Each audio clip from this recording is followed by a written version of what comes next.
마태복음 3장 1절 말씀부터 보겠습니다.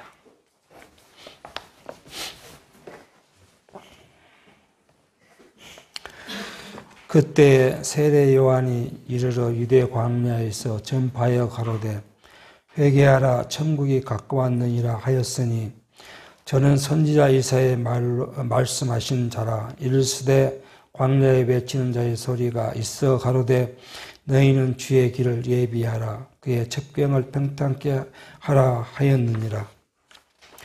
이 요한은 약대 덧옷을 입고 허리에 가죽띠를 띠고 음식은 맵뜨기와 석청이었더라.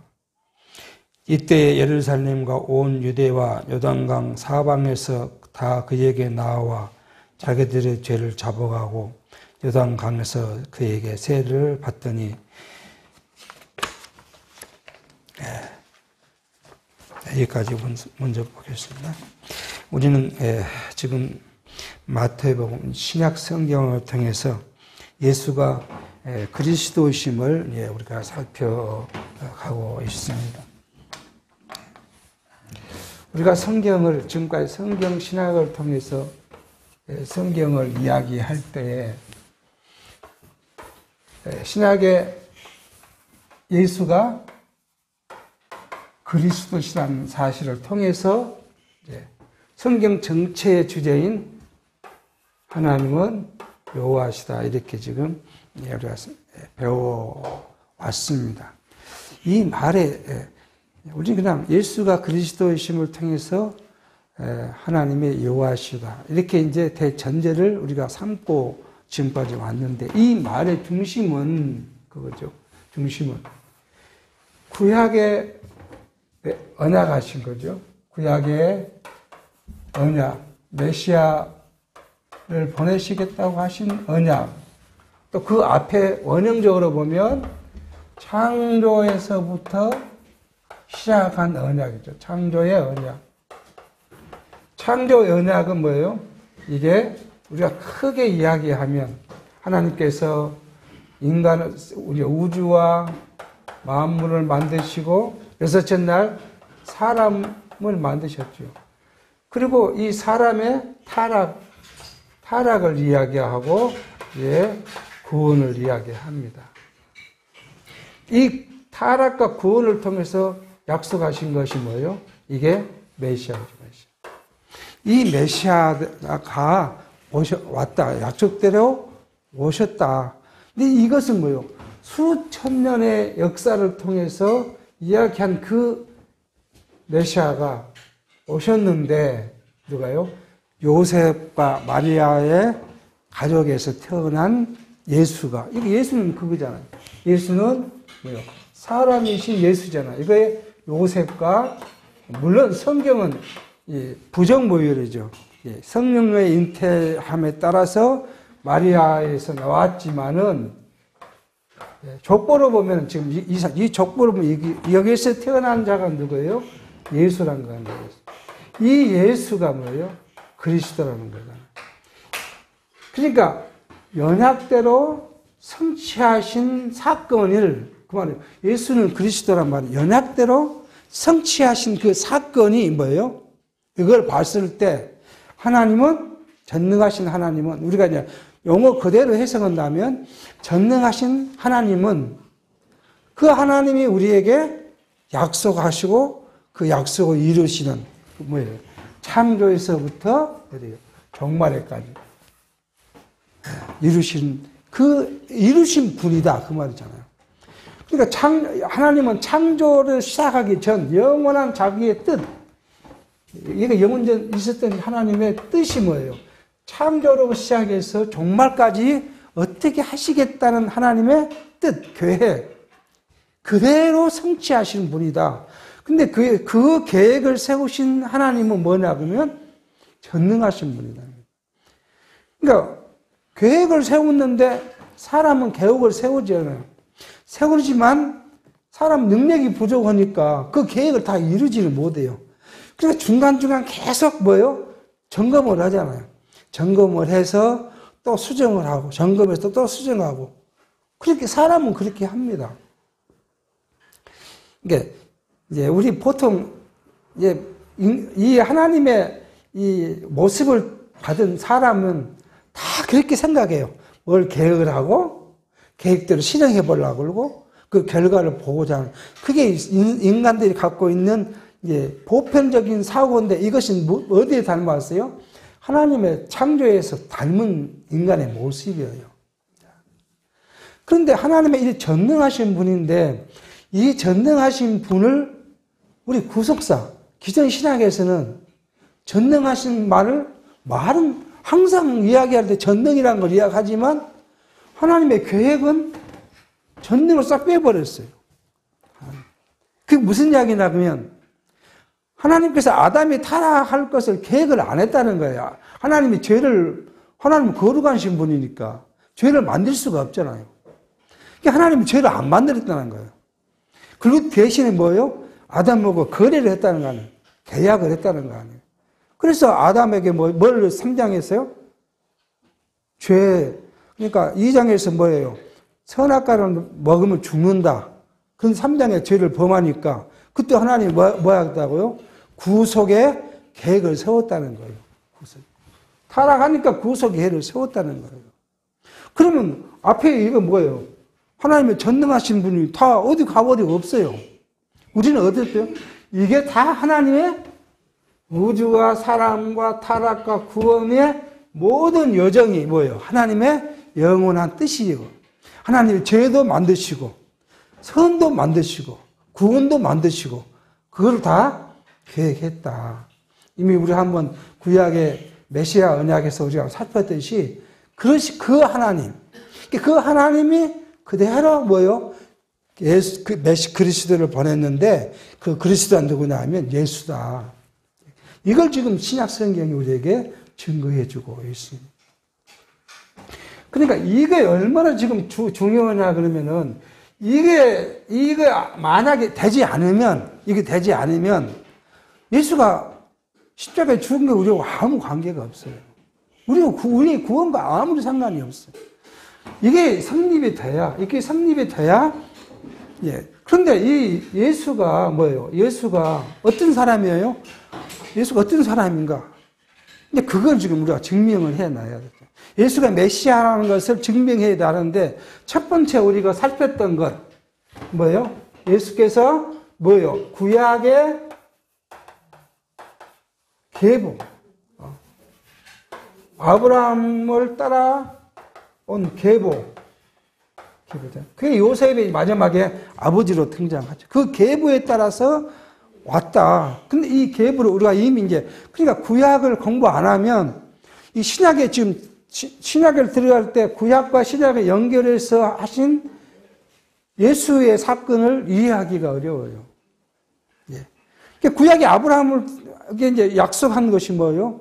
내게 열 왕이 날 것이고, 내가 복의 근원이 될 것이고, 너 자손으로부터 너 모든 것이 이루어질 것인데, 그게 진정한 왕이신 예수가 오실 것, 메시아가 오실 것. 그 진정한 자손인 메시아가 올 것. 우리는 곧 이 장 다음에 가면 예수를 뭐라고 이야기해요? 예수를 하나님의 아들이라 그래요. 그리고 마가복음에서는요, 하나님의 아들의 복음이라고 이야기를 해요. 그러니까 하나님의 아들이 되려면, 진정한 하나님의 자손이 되려면 누구로부터 와야 돼? 약속의 아브라함으로부터 와야 돼요. 그러니까 이 모든 것대로 하신 분, 하나님 아들, 예수라는 것이 메시아라는 증거를 첫 번째로는 이렇게 구약을 갖고 와서 아브라함의 자손으로 온 예수. 그러므로 약속대로 왔다. 그것을 지금 우리에게 이야기해 주고 있고요. 두 번째로 이미 살핀 것은 요약을 합니다. 자, 예수의 잉태를 갖고 지금 성경은 왜요? 선지자로부터 예수가 메시아가 오면 어떻게 잉태하겠다고요? 동정녀, 처녀의 몸에서 날 것이라고 했기 때문에 예수는 꼭 누구에게요? 처녀의 몸에서 나와야 되는 거예요. 하나님이 거룩하고 예수가 거룩히 하고 죄가 없어야 되니까 남자를 모르는 여자시 나온 것이 아니라 이게 지금 구속사를 갖고 있는 사람들이 한 이야기예요. 카톨릭에서 한 이야기예요. 그래서 카톨릭에서는 누구를 숭배해요? 성모 마리아를, 성자 예수 그리스도의 어머니 마리아를 숭배해요. 근데 우리는요, 이 마리아가 거룩한 것이 아니라, 누가요? 이미 이사야를 통해서 이사야서에서 약속한 대로 처녀의 몸으로 왔고, 마리아가 뭐 아니더라도 누구든 예를 들어도 성령께서 잉태해서 오실 수 있겠죠. 근데 이제 하나님께서는 누구로 와야 되니까요? 아브라함의 씨로 와야 되니까 요셉과 마리아의 정혼한 상태에 있는 마리아를 통해서 오시게 된 것이죠. 이렇게 해서 이제 출생을 통해서, 잉태를 통해서 온 것이고요. 다음에 세 번째, 지난 시간에 살폈습니다. 출생입니다. 누가 어디서 왔다고요? 베들레헴에서. 베들레헴에서 태어날 것을 미가 선지자로 약속한 대로 베들레헴에 태어났다. 근데 이미 우리가 뒤에 가면 계속 예수는 어디 사람이에요? 나사렛 사람이라고 이야기하잖아요. 예수의 고향은 어디예요? 아버지의 고향은 나사렛이에요. 그러니까 갈릴리가 자기 고향인데 어디에서 와야 돼요? 베들레헴은 갈릴리 밑에 있잖아요. 그러니까 하나님께서는 베들레헴에 태어나게 해야 돼요. 미가로부터 약속했으니까. 근데 성왕은 어디서 태어나요? 갈릴리에서 태어나게 돼 있어요. 근데 하나님께서 누구를 해요?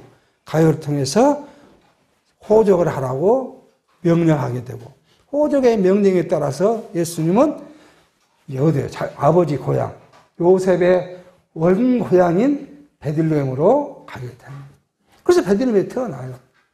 그러니까 이 태어난 모든 역사를 봤을 때, 예수는 뭐예요? 구약에 예언한 메시아다. 그렇게 지금 우리는 이야기합니다. 자, 그러고나 태어난 다음 이야기입니다. 어디입니까? 예수님께서 예굽으로 피난을 갑니다. 이것도 역시 뭐예요? 예굽에서 내 자유를 건져냈다는 선지자의 약속대로 예수님께 낳자마자 피난을 가는데, 피난을 가는 부분이 뭐예요? 그냥 있으면 피난할 이유가 없잖아요. 베들레헴에서 낳고 호적을 했으니까 어디로 가야 돼요? 고향인 나사렛으로 가야 되는데, 누가요? 이제 헤롯을 지금 하나님은 이렇게 때리고, 헤롯이 가만히 생각해 보니까 동방박사들이 자기를 속인 시점을 생각하니까 2살 아래에 모든 사람 사내아를 죽여라. 그러니까 예수가 죽으면 안 당하는, 죽으면 안 되잖아요. 주인공이 죽으면 안 되잖아요. 그러니까 어디로요? 예굽으로 피난갑니다. 왜요? 가나안은 이미 팔레스타인은 누구의 손아귀에 있어요? 헤롯의 손아귀에 있으니까. 그걸 도망가야 돼요. 그래서 예굽으로 피난 간데, 또 왜 예굽으로 피난을 갔느냐? 예굽에서 내가 건졌다고 선지서에서 이야기를 해요. 그러니까 피난도 예굽으로 가지만 또 예굽에서 다시 돌아오게 하는데, 이거 예굽은 구약의 예언대로 예굽에서 자기 자녀를 건졌다 하신 말씀대로 지금 이야기를 합니다. 이렇게 예수님의 모든 탄생과 출생과 그 다음에 있었던 사건들을 통해서 예수가 그리스도, 메시아다. 그렇게 지금 이야기를 하고 있습니다. 자, 이제 성경 좀 이제 한 단락이 바뀝니다. 오늘 말씀은 이제 요한의 행적을 통해서 예수가 그리스도란 것을 지금 이제 이야기를 합니다. 예수. 요한을 통해서 하나님께서 우리에게 이야기하는 거예요.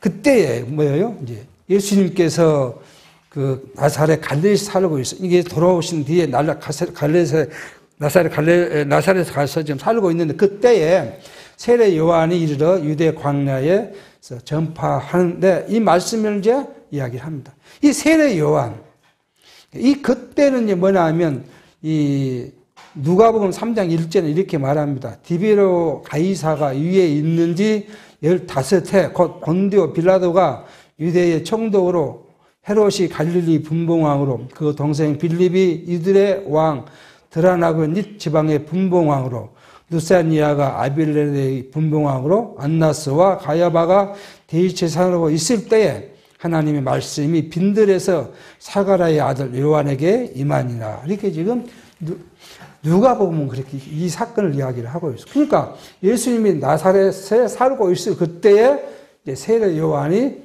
광야에서 냈다. 이렇게 지금 이야기합니다.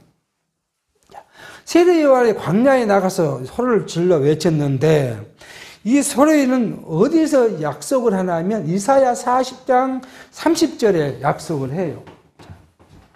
이사야 40장 3절에 그렇게 약속을 합니다.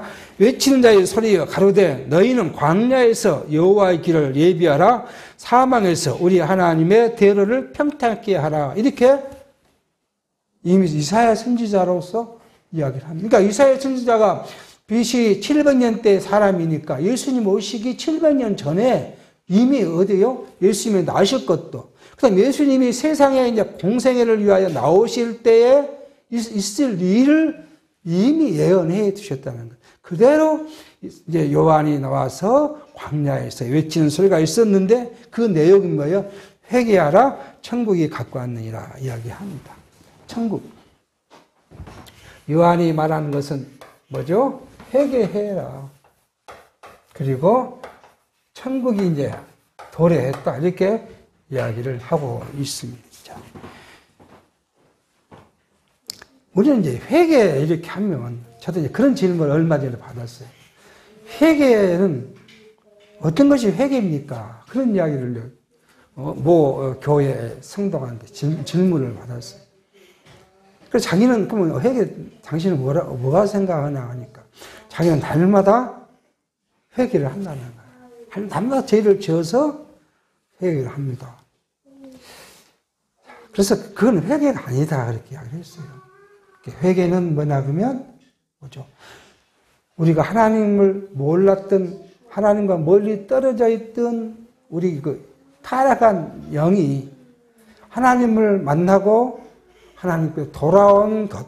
우리가 이걸 이제 신학에서는 회심이라고 그래요. 똑같은 이야기예요. 회심. 마음이 돌아왔다.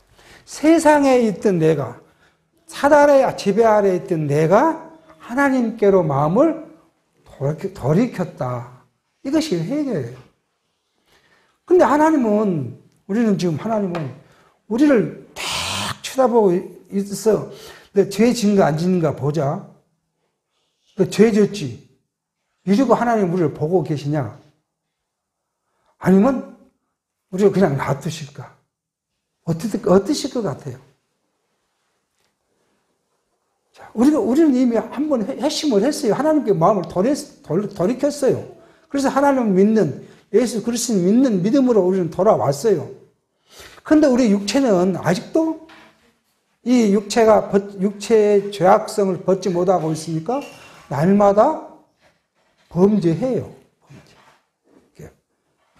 이 범죄한 내가 하나님이 이렇게 딱 쳐다보고 매를 들고 뒤에 서 있을까요? 아니면 다른 모습일까요? 이게 우리는 고민스러운 거예요. 그러니까 세상의 교회들이 이 죄를 이야기해요. 근데 죄와 앞에는 하나님 앞에 죄 앞에는 뭐예요? 내가 주눅들어서 뭘 할 수가 없어요, 이게. 무서워요, 죄 때문에. 근데 죄는, 우리가 이 세상을 사랑하면서 범한 죄는 죄가 아니에요. 근본적 죄가 아니에요. 하나님을 배반하고 떠나버린 죄가 아니에요. 성경이 말하는 죄는 뭐예요? 하나님을 떠나버리는 거. 예수 그리스도를 믿지 않는 거. 이것이 원죄예요. 근데 우리 육체는요, 아담의 타락 때문에 우리는 죄 아래 뭐예요? 가두었다. 그래서 성경이 우리를 죄 아래 가두었다. 그러니까 우리 육체가 죄예요. 그러니까 우리 육체가 죄가 아니면 범죄할 이유가 없어요. 죄의 노예가 육체가 돼 있기 때문에 우리는 뭘 해요? 범죄를 해요. 왜요? 하나님께서 범죄하도록 우리를 딱 가두어 놨어요. 여러분과 저를. 그러니까 범죄 안 한다면 이건 말이 안 되는 이야기예요. 그 범죄를 하게 하는데 이유가 뭐예요? 하나님의 자비하신 궁유를 알게 하기 위해서요. 우리가 예수 믿고 난 뒤로 우리 세상에서 한 번의 죄를 짓지 않았다. 세상 도덕적인 죄 말고요. 성경이 말한 죄, 내가 하나님을 잠깐 잊어버리거나 세속에 빠지거나 막 내 욕심대로 살았거나 아니면 또요, 내가 하나님과 같이 되려고 내가 판단자가 됐거나 주관자가 됐거나 내가 불평을 했거나 이런 일을 한 번도 안 하고 살았다.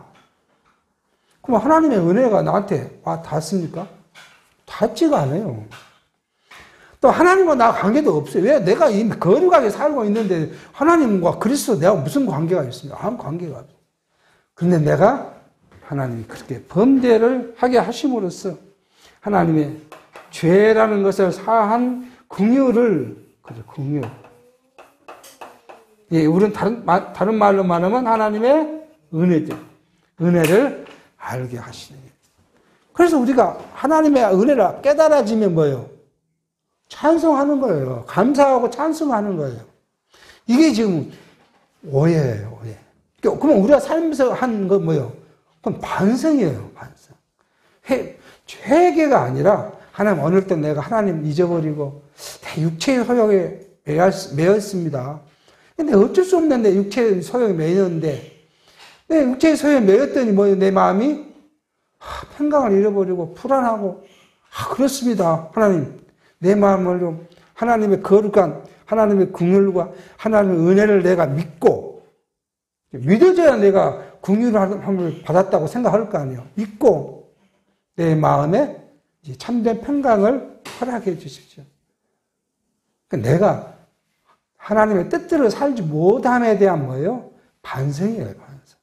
이게 뭐 다른 말로 하면 죄책감에 대한 반성. 하나님은요, 하나님의 사랑 앞에 우리는 잊지 않아야 될 게 있어요. 하나님의 사랑 앞에, 하나님의 사랑. 하나님의 사랑 앞에는 뭐가요? 우리는 죄인이 아닙니다. 그러게 감사한 거예요. 하나님은 우리를 사랑하는 마음 딱 보고 있어요. 어떻게 보고 있어요? 내가 잘못한 것이 아니라 내가 실수하면 빨리 알아주려고. 하나님, 우리 여러분 자녀들 키울 때 그랬잖아요. 이제 막 걸음걸이를 하면 어떻게 해요? 실수해서 넘어질까 봐서 엄마는요, 딱 있다가 실수할 것 같으면 빨리 안아서 보호해주고.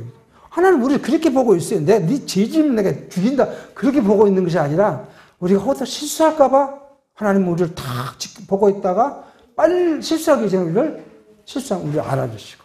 내가 너를 사랑해. 그러면 너 걱정하지 마. 하나님의 사랑은 우리는 인간은 누구의 사랑보다 커요. 뭐 부모와 자식 간의 사랑보다 크고요. 부부 간의 사랑보다 크고요. 세상의 어떤 사랑보다 하나님의 사랑은 커요. 이 사랑을 입고 우리가 살아가기 때문에 우리는 항상 기뻐하고 즐겁고 감사하고 살아가야 돼요. 그런데 이게 사람을 얽어먹고 구속하고 통제하기 제일 쉬운 것이 뭐예요? 종교가 죄예요, 죄. 당신 죄 짓지? 죄 앞에서 자유할 사람이 한 명도 없어요. 그러니까 죄 짓다고 하니까 앞에 거기 탁 숙이고 뭐 또 어떻게 해야 되지? 그러면 또 그 사람이 뭐라고 해야 돼요? 기도하십시오. 회개하십시오. 회개했으면 다 자, 기도합시다. 통성 기도하십시다. 그게 그 이야기 하잖아요.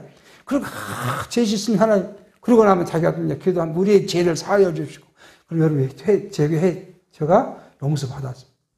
자기가 뭔데, 나를 위해서 뭐 죄를 용서했니, 안 했니, 그 선언할 권한이 인간이 있습니까? 쓸데없는 일을 하고 있어요. 왜요? 죄를 빌미로 해서 성도를 통제하고 억압하고 그렇게 했습니다. 그래서 자기가 마음대로 꾹 가려고요. 이게 지금 구속사에서 오는 가장 병폐예요. 그래서 우리가 구속사 아래서는 자유가 없어요. 여러분 구속사 아래서 자유스럽게 살았습니까?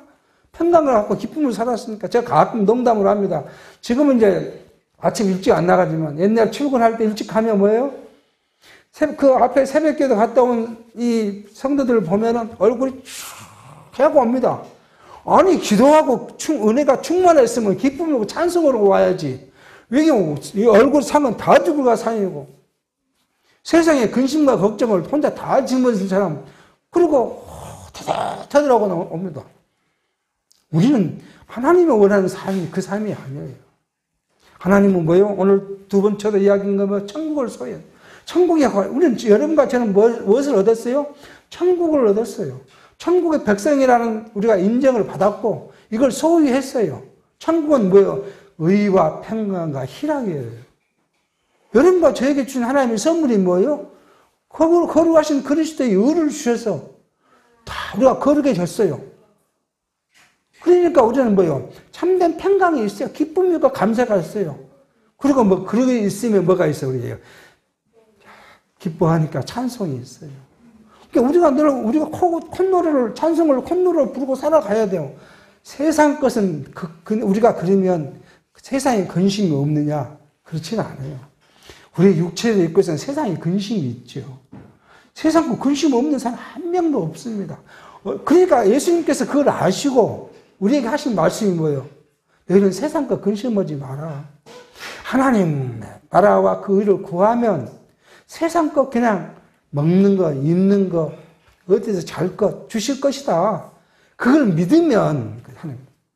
내가 그냥 오늘 어떤 사람은 뭐 가서 비싼 뭐 일식을 먹어도 나는 뭐 싼 김밥을 먹었다 해도 내가 하루 먹었으니까. 어떤 사람은 뭐 리본가 뭐 수백만 원짜리 코트를 거쳐나 나는 뭐 5만 원짜리 옷을 입었으나 같이 뭐 헐벗지 않았으니까. 그렇게 마음에 하나님을 의지하는 마음이 있으면 그러면 기쁨이 오는 거예요. 세상 근심은 우리가 완전히 떨칠 수는 없지만 세상 근심 자체를 예수께서 우리에게 대신 짊어주셨다. 또 내 죄도 짊어주셨다. 하나님께서 나를 입혀주시는데 뭐처럼요? 새 백합화를 하나님이 길들인 것처럼 하늘에 나는 작은 새가 하나님의 허락 없이 떨어지지 않는 것처럼 내 생명도 하나님이 지켜주실 것이다. 내가 오늘 비록 몸이 약하고 병들었지만 하나님이 내 사는 동안에 내가 60일지 70일지 80일지 모르겠지만 내 사는 동안에 하나님 지켜주셔서 나를 살게 하셨다가 때가 되면 나 데려가실 거다. 너는 90까지 살지만 나는 70에 갈 수도 있고 누구는 100살까지 살지만 나는 80에 갈 수도 있고 그 하나님의 때가 내가 이 세상에 고통스럽게 사는 것보다 차라리 부르셔서 가면 내 육체의 고통을 벗어버리고 영원한 나라에 하나님을 찬양하며 살 것이다. 이 소망이 우리에게 있으니까 뭐예요? 오늘에 있는 일에 만족하고 기쁨으로 살아갈 수 있는 이걸 지금 그 천국이 왔다. 지금 세례 요한이 이야기합니다. 이 천국이 왔다.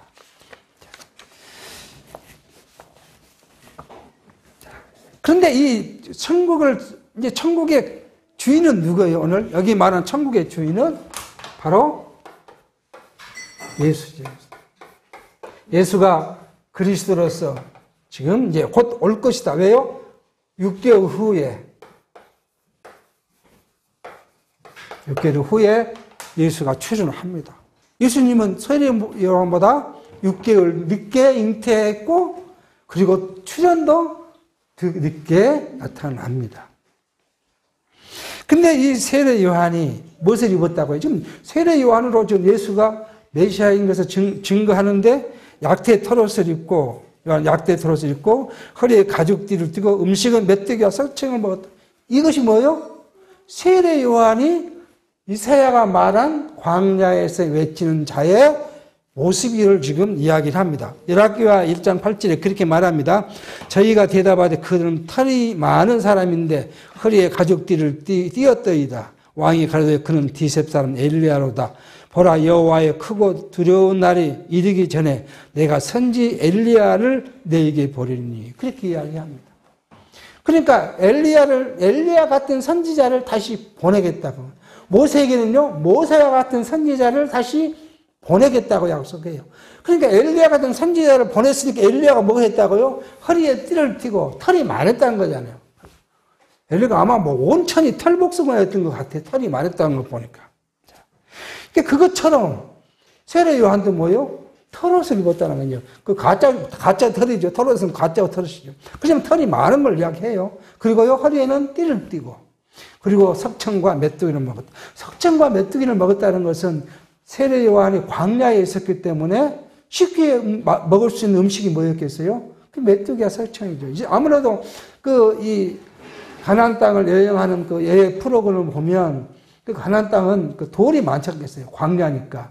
거기는 석청이 많대요. 꿀들이 이 돌 사이에 넣은 우리 어떤 이 동남아시아는 무슨 꿀이 많아요? 목청이 많다 그러잖아요. 우리는요 꿀벌이 되어 있어요. 우리가 임의적으로 꿀벌을 만들잖아요. 그 석청이 많다고. 그 석청이 그러니까 그 흔한 석청을 따 먹고 메뚜기를 먹으면서 살았다. 이것이 뭐예요? 요한은 구약에 예언한 엘리야라는 것을 지금 이야기하고 있습니다. 그러니까 그는 요한이 와서 회개할 천국에 갖고 왔다고 했더니 뭐요? 예루살렘과 온 유대와 요단강 사방에서 사람들이 요한에게 나와서 자기들을 죄를 잡아가고 요단강에서 그에게 세례를 받았다. 그렇게 성경은 지금 말씀하고 있습니다. 세례 요한이 첫 번째 증거인 거 뭐예요? 회개하라, 천국이 가까웠다. 근데 이 말씀을 들은 유대인들이, 이스라엘 사람들이 양심의 가책을 받고 나와서 자기 죄를 자복하고 회개했다는 거예요. 회복의 모습을 자복했다. 그러니까 이 말을 갖고 와서 지금도 그 이야기를 하잖아요. 그러니까 부흥집회 때, 참 저도 이제 어렸을 때 무지하니까, 성경이 무지하니까. 이 중학생이 뭘 안다고. 맨 부흥집회면, 순자 시인의 부흥집회면 학교 갔다가 집에는 안 오고, 가방 들고 부흥집회 가서 앉았다가, 자, 그러면 뭐예요? 첫날 첫 저녁에, 첫날 첫 시간에 뭐예요? 죄를 이야기하는데, 무섭게 죄를 이야기합니다. 구약의 율법을 들여대면서 당신 이 율법의 저항이 이런데 죄에 앉은 사람 여기 있으니까 하고 하면서 하는데 이게 뭐든지 내가 진 죄거든요. 그게 내가 진 죄예요. 그러니까 이제 그 다음에요. 두째 날까지 죄에 대해서 막 공포스럽게 죄를 주장하면 그 다음에 셋째 날 가면 이제 싹 구속의 연청을 이야기해요. 그러면 그때 이제 평안하지 않은 게 구세군청을 이야기할 때 이제 다가 통성 기도를 합니다. 자기 죄를 자복하고 회개하면 하나님 용서해 주실 거라고요. 그래 놓고는요, 넷째 날 가면 목적이 있어요. 교회를 건축을 해야 되니까요. 뭐예요? 건축 업무를 합시다. 뭐가 있으니까 뭘 합시다. 뭐 있으니까 뭘 합시다. 그래서 목적 달성을 해요. 그러니까 이게 어렸을 때는 그것이 그 코스가 진신 진리인 줄 알았어요. 그래서 쫓아다녀 봤어요. 그래서 말을 뭐냐면, 내가 크면, 내가 섬기는 교회를 새로 짓지 않으면 내 집을 짓지 않겠다. 그 고민을 하고 젊은 낮에는 고민하고 살았어요. 진리를 하고 나니까 얼마나 어리석은 생각을 갖고 살았더니 봉사를 하는 것이 나쁘다는 것이 아니라 하나님에 대한 중심이, 믿음이, 복음이 그것이 아닌데 얼마나 어리석은 복음, 거짓 복음을 듣고 살았는지 하는 것을 생각해 봅니다. 자, 이 세례, 우리는 세례를 여러분 다 우리가 이제 물 세례를 받았습니다. 이 세례가 뭔가 하는 거죠. 세례의 예표가 뭔가? 세례란 말은 담그다, 물에 빠뜨려 멸망시키다 그런 말입니다. 이 말은 뭐냐면 옛사람, 우리 옛사람, 겉사람, 죄투성인 속사람은, 옛사람은 물에 넣어서 죽이고 그 다음에 중생한 속사람은 다시 건져서 살게 하신다는 예표입니다. 구약에 이미 한번 지난 구약의 그 메시아 언약 때 살폈어요. 세례의 예표로 첫 번째 있었던 사건이 뭐냐면 구약의 홍수 사건이에요. 노아 시대 때 사람들이 장가고 하나님의 아들들이 사람의 딸과 장가들어서 인구가 평만해졌는데 그것이 범죄를 이야기해요. 범죄한 세상에 대한 심판을 이야기해요. 그래서 그 범죄한 인간을 다 죽이고 누구만요? 노아의 8식구만 살려내는. 이게 이제 뭐요? 죄를 죽이고 구원하는 이야기를 지금 우리에게 합니다. 이 말을 베드로 사도는 그렇게 베드로전서 3장 20절에 그들은 전에 노아의 날 방주 예비할 동안 하나님 오래 참고 기다리실 때에 순종치 아니하였던 자들이라. 이제 노아의 가족도 다 순종치 아니했던 자들이었어요. 방주에서 물로 말미암아 구원을 얻은 자가 몇 명뿐이니 겨우 8명이라. 물은 예수 그리스도의 부활하심으로 말미암아 이제 너희를 구원하는 편이 곧 세례라. 육체의 더러운 것을 제하여 버림이 아니요 오직 선한 양심이 하나님을 향하여 찾아가는 것이라. 이 뒷말씀 굉장히 우리에게 중요한 말씀. 육체의 더러운 것을 제해버린 것이 아니라 뭐예요? 선한 양심, 하나님께서 주신 우리 중생한 선한 양심이 누구를 찬양한 거예요? 하나님을 향한 거란 거예요. 그러니까 세례를 받았다는 의미는 뭐예요? 우리가 육체의 소욕을 버리고 성령의 소욕으로 하나님을 바라보는 것이 세례를 받았다는 거예요.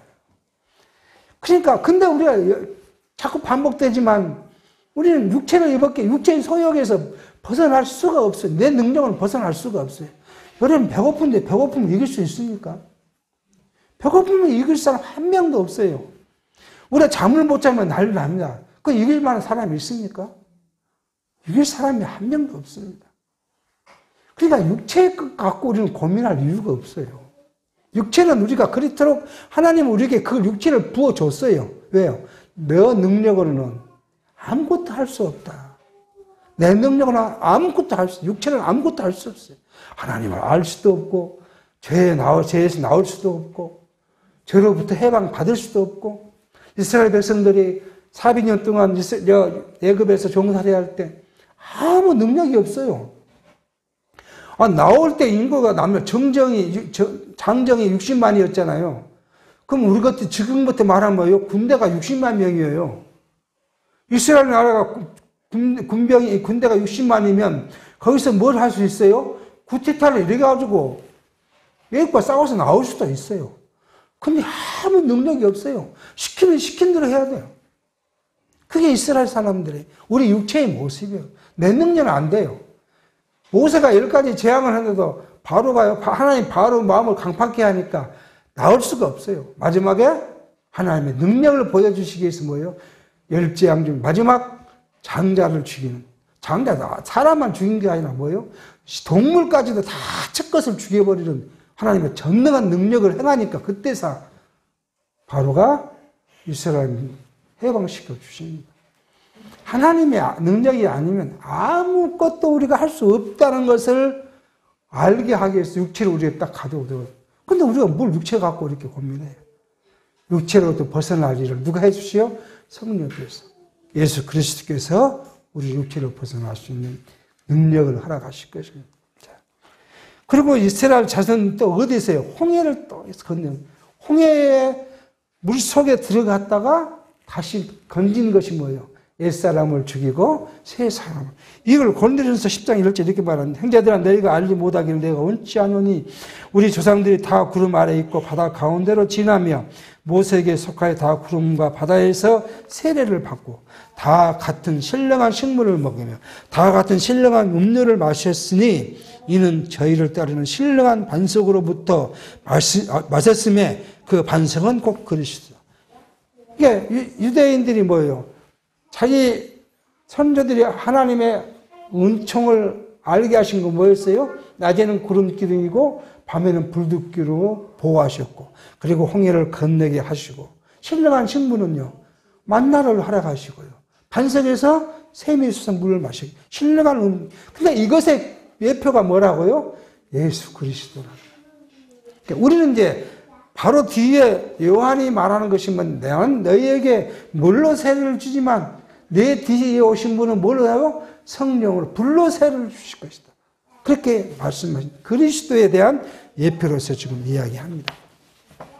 따라서 세례 요한이 전파하는 말은 백성이 듣고 사방 각지에서 모여들어서 자기 죄를 시인하고 고백하며 죄인이 된 옛사람을 죽이고 하나님 나라 백성으로 거듭난 새 사람이 된다는 의미로서 세례를 지금 받았다. 그렇게 지금 이야기합니다. 여러분과 제가 받은 세례, 물로 받은 세례는 뭐예요?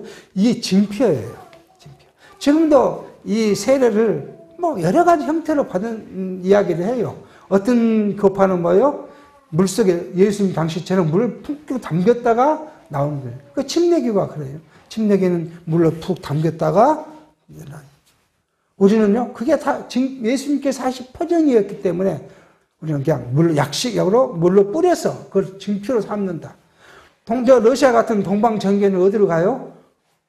물 속에 들어갔다. 그러니까 욕조가 있는데, 욕조가 밖에 있어요. 겨울에 많이 하더라고요. 9월째 추우니까. 그때 어떻게 돼요? 다 그냥 속옷만 입고 물 속에 푹 빠졌다가 나와서 세례를 받았다고요.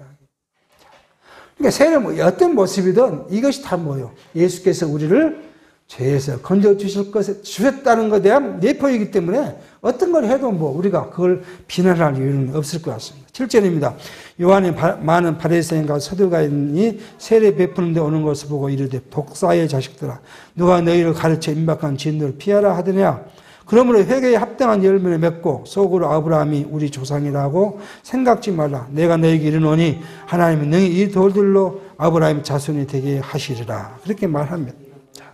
그러니까 이제 세례와 그렇게 하니까 그래도 이제 양심이 있는 바리새인이나 사기관들은 자기 마음이 찔리니까 이제 회개 왔는데 이 요한이 대하는 바리새인과 사두개인과 사기관들은 뭐예요? 이 사람들은 뭐예요?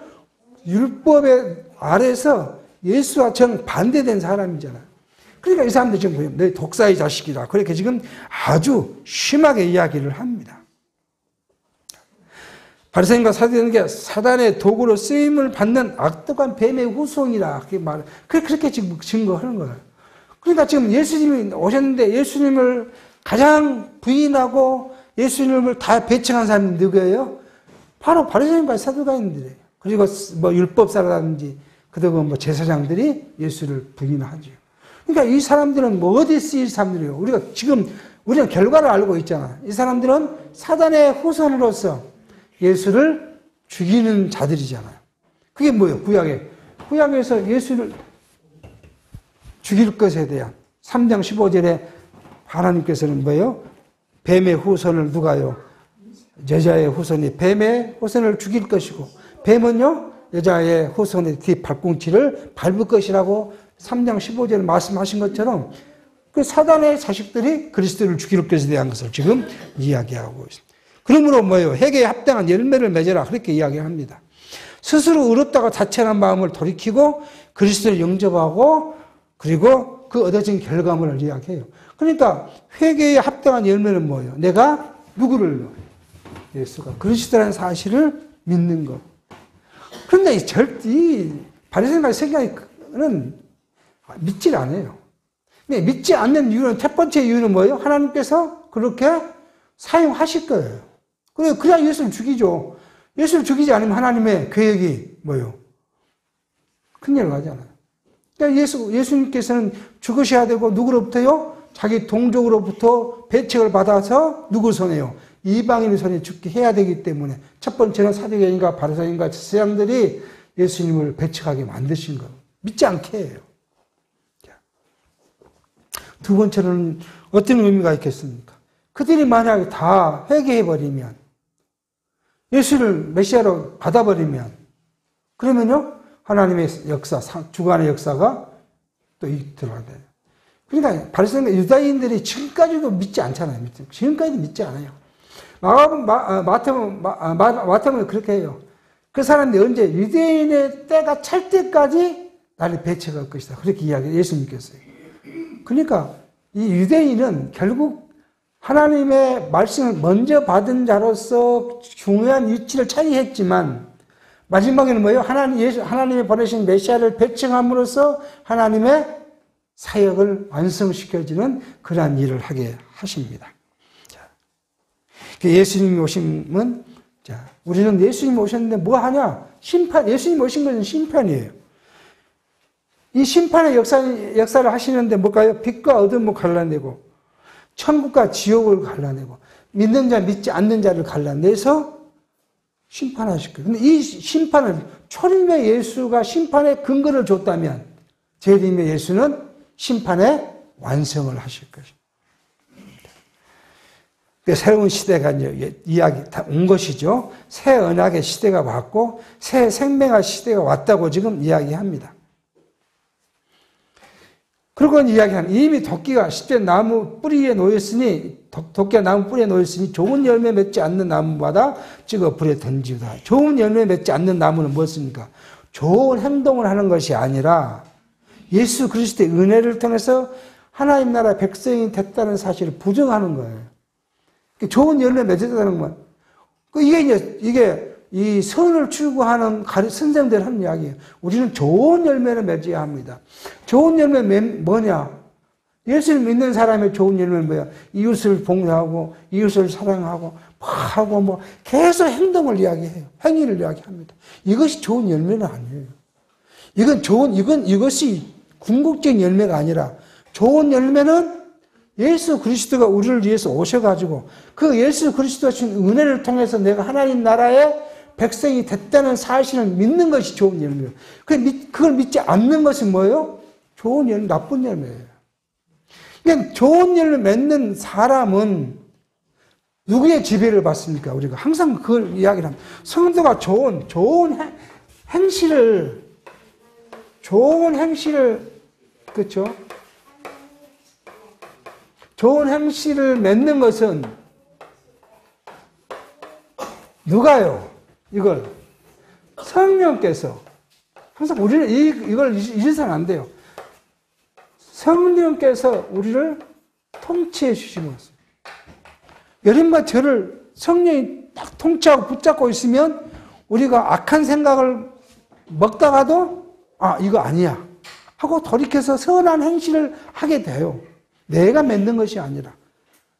그러니까 내가 만약 하나님께서 나를 악함에 버려두시면 내가 악한 생각을 해요. 악한 생각을 해요. 그러면 하나님 왜 그러냐? 왜 그걸 우리가 그렇게 주시냐? 성경 그렇게 말해요. 악한 곳에 가서 악함을 알 때 무엇을 알아요? 하나님의 구속의 은총을 알게 돼요. 그래서 그것을 알게 하기 위해서 우리를 어디로 보내요? 이렇게 보냈다가 또 우리 그때 하나님 마음을 또 주셔서 하나님의 구속을 또 깨닫게 하니까 돌아와서 하나님을 찬양하게 하고 이걸 계속 반복해 주세요. 그래야 내 안에 뭐가 더 커져요? 하나님에 대한 마음이 커져요. 자꾸. 이 많은 걸 하나 얻었을 때 기쁨보다 이게 또 반복이 되면 좀 더 커지고 좀 더 커지고 이것이 일생 동안에 우리를 통해서 해서 마지막에 뭐를만 남겨요? 하나님을 찬양하는 것만 남겨요. 그리고 영원한 나라 가서 우리가 뭘 해요? 하나님만을 찬양하고 찬양해요. 이걸 하기 위해서 우리를 70이고 80이고 90 동안 계속 우리를 그렇게 인도해 가심을 우리는 알게 합니다. 그러므로 이제 이미 나무 도끼가 뿌리에 놓였으니 하는 말은 두 가지 의미로 해석합니다.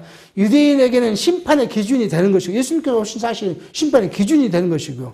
세상을 향해서는 뭐예요? 곧 불택자를 심판할 것이다. 그러니까 여러분과 저는 심판에서 뭐예요? 면제받은 사람이에요.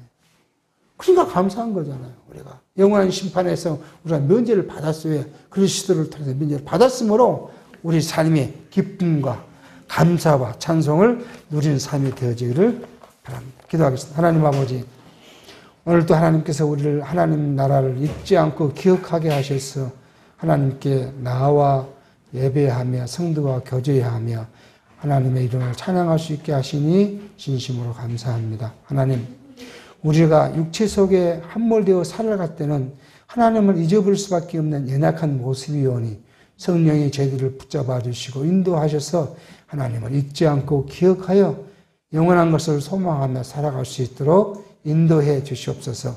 예수의 이름으로 기도하옵나이다. 아멘. 찬송가 545장 하겠습니다.